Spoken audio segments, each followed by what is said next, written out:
August 6, 1945, 10:55 a.m. Tinian Island. The decryption room hummed with the mechanical rhythm of war, a sound so familiar to the men inside that it usually faded into the background of their thoughts. Typewriters struck paper with uneven urgency. Radio static whispered endlessly through headsets. Cipher wheels turned with soft, methodical clicks as encoded messages were broken down into language and meaning. This was not a place of drama. It was a place of routine. And for 18 months, Lieutenant Commander James Morrison had lived inside that routine, listening to Japanese military frequencies until he could recognize their patterns almost instinctively. War, he had learned, spoke in habits. Morning logistics reports arrived with predictable structure. Afternoon position updates followed established phrasing. Evening casualty counts carried a tone that over time became chillingly familiar. Even desperation followed rules. Until that morning, the transmission that crackled through Morrison's headphones did not follow any pattern he recognized. It arrived without warning, without encryption, without discipline. His pencil stopped mid-stroke as his hand froze above the notepad. The voice on the other end of the signal was broken, strained, and unmistakably human in a way military transmissions rarely were. It was coming from Hiroshima. It spoke in fragments, abandoning protocol entirely. There was no code, no structure, no attempt to conceal meaning. Just raw words forced into the air by someone who did not expect to be heard for long. A violent, large, special-type bomb. Appearance of magnesium. Entire district. Silence. Then nothing. The signal cut off mid-sentence, as if the speaker and the city itself had been erased while still trying to describe what was happening. For several seconds, Morrison did not move. Around him, the room continued its quiet labor, unaware that something fundamental had just changed. He checked his equipment. The connection was stable. The frequency was clear. This was not interference. This was absence. Morrison rewound the tape with shaking fingers and played it again. The same fractured words. The same abrupt void. No follow-up transmission. No correction. No clarification. In all his months of monitoring enemy communications, he had never heard anything like it. This was not a report meant for command. It was a cry breaking through the structure of war itself. Within an hour, the recording was forwarded through secure channels to Washington, D.C. There, in classified briefing rooms far removed from the Pacific Sun, intelligence analysts gathered to study the tape. At first, they focused on the obvious implications. A new bomb. An entire district destroyed. Communications severed instantly. But as more intercepts arrived throughout the day, something far more unsettling emerged. Japanese military leadership was not reacting as expected. There was confusion, yes. Shock, certainly. But not acceptance. The messages that followed Hiroshima revealed hesitation, doubt, rationalization, Japan's supreme war. Council did not immediately believe the Americans had used a fundamentally new weapon. They assumed deception, exaggeration, psychological warfare. Their communications showed senior officers attempting to fit the catastrophe into existing frameworks of understanding. Massive incendiary raid. Coordinated bombardment. A trick of perception. Anything that preserved the belief that American power, however vast, still operated within familiar limits. This disbelief was not ignorance. It was something far more dangerous. To understand why Hiroshima did not immediately end the war, one must understand the belief system that had guided Japan since before Pearl Harbor. For years, Japanese military doctrine had been built on a single, deeply internalized assumption: that industrial superiority could be offset by spiritual strength. The United States could produce more ships, more planes, more tanks. But Japan believed its soldiers would fight with such ferocity, such willingness to die, that American casualties would become politically unbearable. This idea was not abstract. It had guided every major decision of the Pacific War, from the gamble at Pearl Harbor to the defense of island after island. Japanese leaders believed that pain inflicted could force negotiation. Hiroshima challenged that belief in a way no battlefield defeat ever had. As intelligence intercepts continued to flow into Washington, analysts began to see the shape of a deadly delusion. Japanese commanders were not asking how to respond to an atomic weapon. They were asking whether it existed at all. They debated numbers, payloads, aircraft counts. Weather conditions. Their discussions circled endlessly around one idea: that what had happened must still fit within the known boundaries of warfare. Accepting anything else would mean admitting that the foundations of their strategy, honor, sacrifice, endurance, had been rendered meaningless by science. Inside Japan, the denial took physical form deep beneath the Imperial Palace.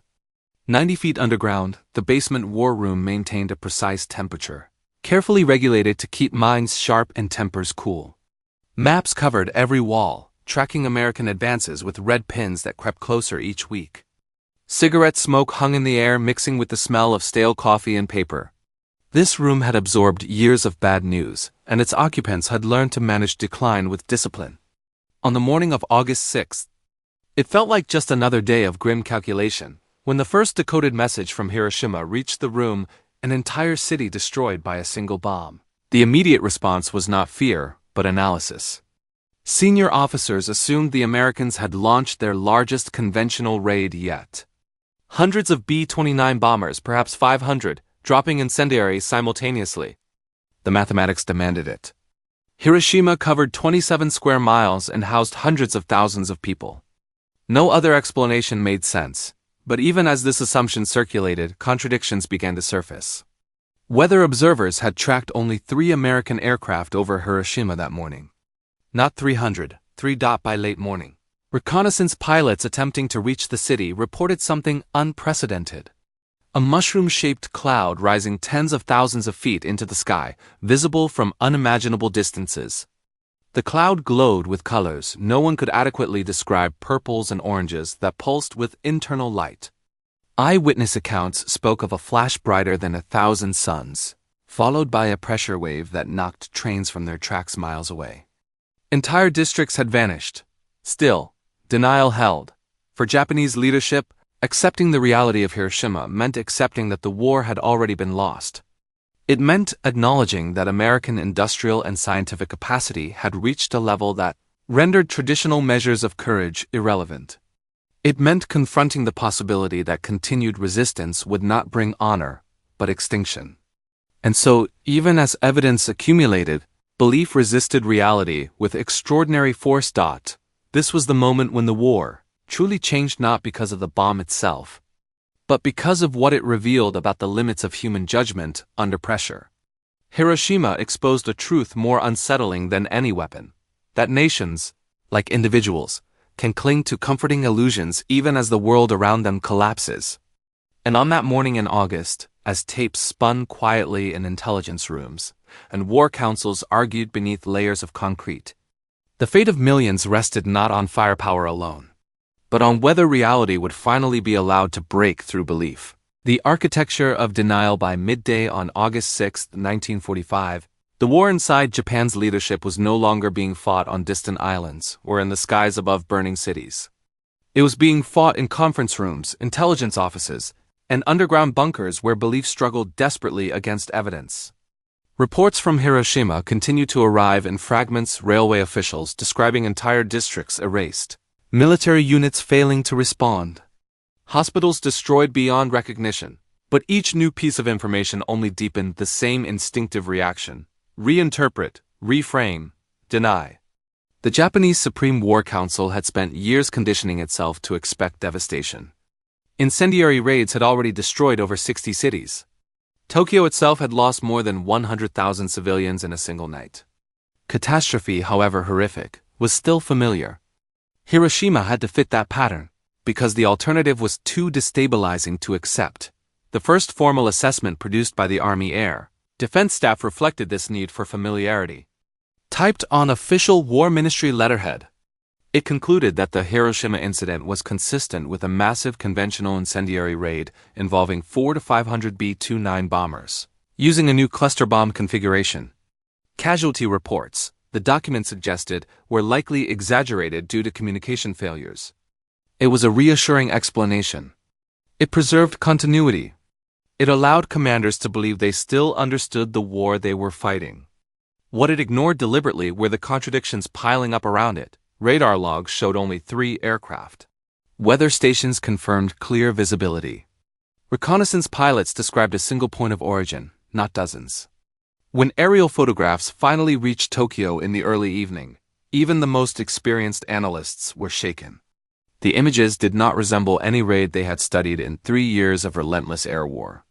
There were no craters, no directional fire paths, no evidence of multiple bomb impacts. Instead, there was a near-perfect circle of destruction radiating outward from a single epicenter. Buildings had not collapsed. Many had vanished. Reinforced concrete bridges showed signs of partial melting. Steel frames stood twisted like softened wire. The mathematics were unforgiving. Achieving this level of devastation conventionally would have required thousands of tons of explosives delivered, simultaneously with impossible precision. Lieutenant Tatsuo Yokoyama, chief photographic analyst for the Imperial General Staff, spread the images across a light table and said quietly, almost to himself, that this was not possible. He measured distances with calipers. He recalculated payload requirements. He confirmed the radar data. 3 aircraft could not do this. Yet the conclusion his analysis demanded was one his superiors were not prepared to accept. To acknowledge that a single bomb had destroyed an entire city meant admitting that Japan's strategic assumptions carefully constructed over years had collapsed in an instant. Those assumptions were not merely military. They were ideological. Japanese leadership had convinced itself that modern war still contained limits shaped by human endurance. America, they believed, could be made to bleed. Its democracy could be pressured by casualties. Its people, accustomed to comfort, would recoil from prolonged suffering. This belief had survived Guadalcanal, survived Saipan, survived the destruction of the Japanese fleet. Hiroshima threatened to expose it as fantasy. A weapon that killed without warning, without invasion, without risk to the attacker, rendered sacrifice meaningless. It replaced courage with physics. To contain that implication, the War Ministry ordered the creation of a special investigative body, the Atomic Bomb Countermeasures Committee. On paper, its mission was scientific evaluation. In practice, its mandate was reassurance. The language of its charter was carefully chosen. It did not ask whether an atomic bomb had been used. It asked whether American claims could be verified. The distinction mattered. One sought truth. The other sought doubt. Dr. Yoshio Nishina, Japan's most accomplished nuclear physicist, was appointed to lead the investigation. Nishina was not a propagandist. He was a scientist trained in Copenhagen under Niels Bohr, a man who understood nuclear fission not as theory but as mathematics.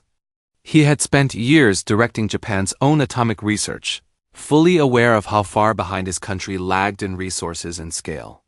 Before he ever boarded a train to Hiroshima, Nishina already knew what he would find. The physics left no room for ambiguity. The journey itself reinforced that knowledge. As Nishina traveled toward Hiroshima on August 7th, the countryside revealed the broader state of the war: burned villages, abandoned factories, refugees walking silently along the tracks with everything they owned on their backs. When he reached the outskirts of the city at dawn on August 8th, the difference was immediate and visceral. The air felt wrong, heavy, metallic, tasting of ash. Heat radiated from the direction of the city center despite the early hour. And above all, there was silence. In a city that once held hundreds of thousands of people, there was no sound of life. As Nishina and his escort walked closer to ground zero, the patterns became unmistakable. At the outer edges, buildings stood gutted, stripped of windows and walls. Closer in, only skeletal steel frames remained. And at the center, there was nothing, just scorched earth and the outlines of absence. On the steps of what had once been a bank, Nishina saw a human shadow burned into stone. The thermal radiation required to create such an imprint could only come from a nuclear detonation. There was no conventional explanation. None. That evening, Nishina wrote to a colleague with brutal honesty. If the Americans had succeeded in building an atomic weapon, he wrote, then Japan's entire scientific effort had failed catastrophically. There was no defense against such a weapon. The war, in any meaningful sense, was already over. Yet when Nishina presented his findings to the Countermeasures Committee, he encountered not relief but resistance. Intelligence officers proposed alternative theories: radioactive incendiaries, coordinated detonations, fabricated photographs. Each explanation required increasingly elaborate assumptions, but each preserved the possibility that Japan could continue fighting. Evidence was not weighed on its merits. It was negotiated.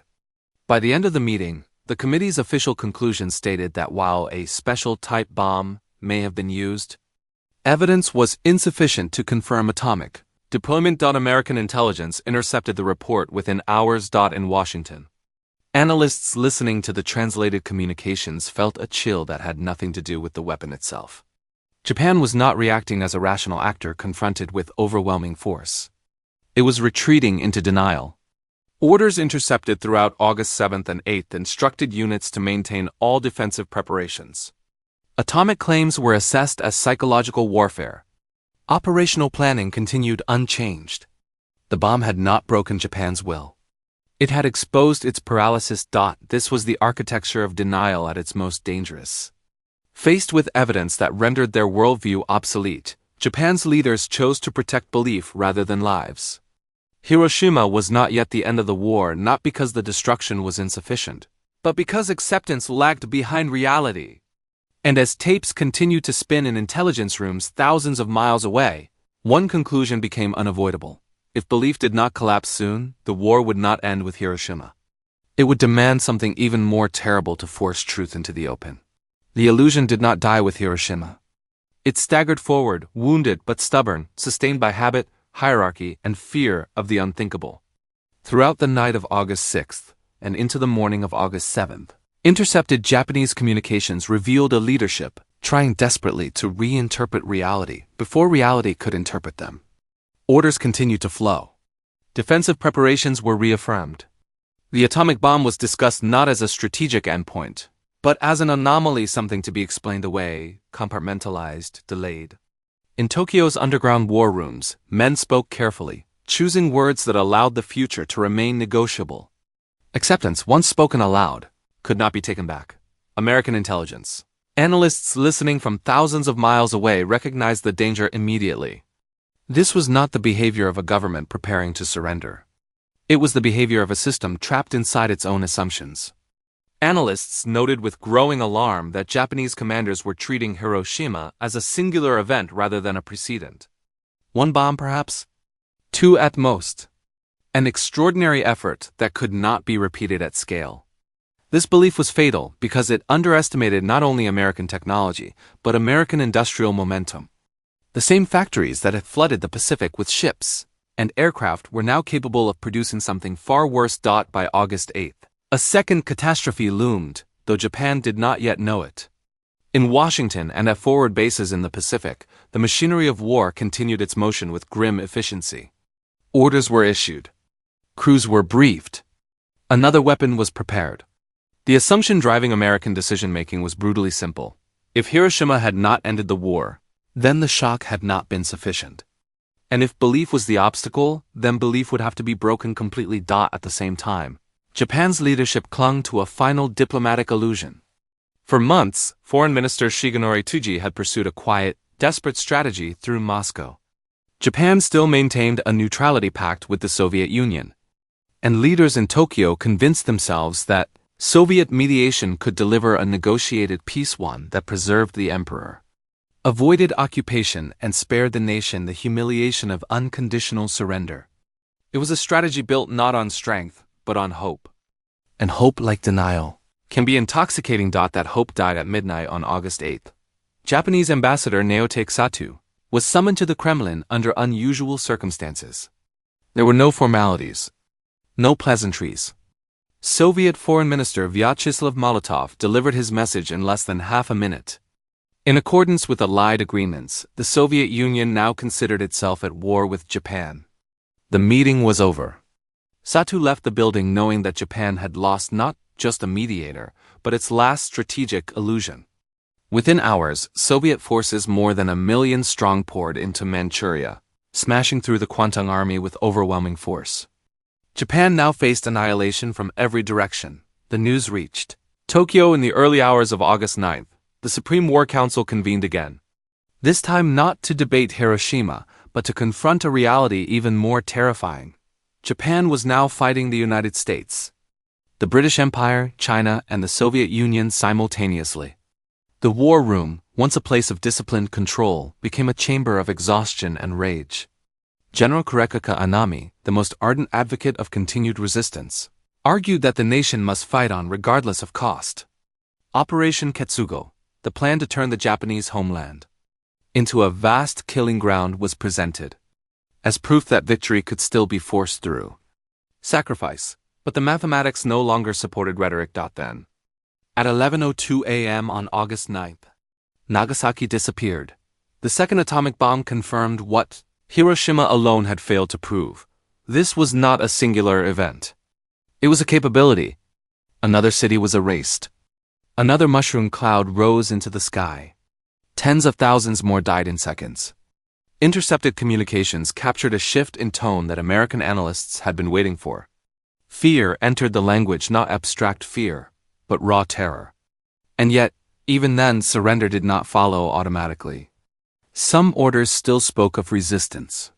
Some officers still believed that one final, catastrophic battle could redeem everything.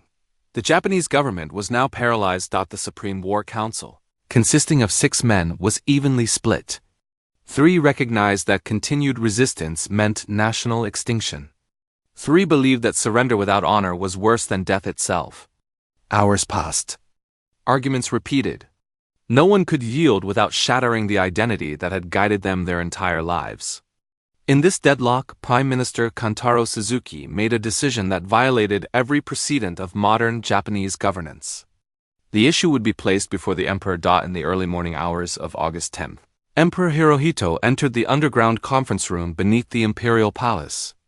The space was designed to survive conventional bombing, but it felt fragile against the new reality of atomic war. Condensation dripped from pipes overhead. The air was thick with exhaustion. When the Emperor spoke, his voice was quiet, controlled, and devastating. He acknowledged the desire to fight on. He acknowledged the courage of his soldiers. And then he stated what no one else had been able to say aloud. Continued war would lead to the annihilation of the Japanese people. The enemy possessed weapons against which there was no defense. Survival now required endurance of the unendurable. With those words, belief collapsed. The decision did not bring peace immediately. Hardline officers attempted a coup, hoping to seize the palace and destroy the recording of the surrender broadcast. American intelligence intercepted fragments of the plot in real time. Even now, even after 2 atomic bombs and Soviet invasion, some still refuse to accept reality. The coup failed. Loyal guards protected the emperor's will. On August 15, 1945, the emperor's voice reached radios across Japan for the first time. The war was over. In the weeks that followed, American intelligence teams entered Tokyo to understand how the war had continued so long after defeat became inevitable. What they discovered was more unsettling than any battlefield revelation. Japanese intelligence had not been ignorant. It had been accurate. Analysts had correctly calculated American industrial output. They had tracked shipbuilding, aircraft production, steel manufacturing with remarkable precision. The data had been sound. The conclusions had been available. Leadership had simply chosen not to believe them. The true lesson of Hiroshima was not only the power of the bomb. It was the danger of belief untethered from evidence. The war did not continue because Japan lacked information. It continued because ideology, honor culture, and fear of humiliation outweighed reason. The bombs ended the fighting, but the recordings, the documents, and the interrogations revealed something far more terrifying: humanity's capacity to deny reality, until reality arrives with irreversible force. That is why Hiroshima mattered. Not only as a moment of destruction, but as the moment belief finally lost its ability to shield itself from truth. History did not end in fire alone. It ended when illusion could no longer survive contact with evidence.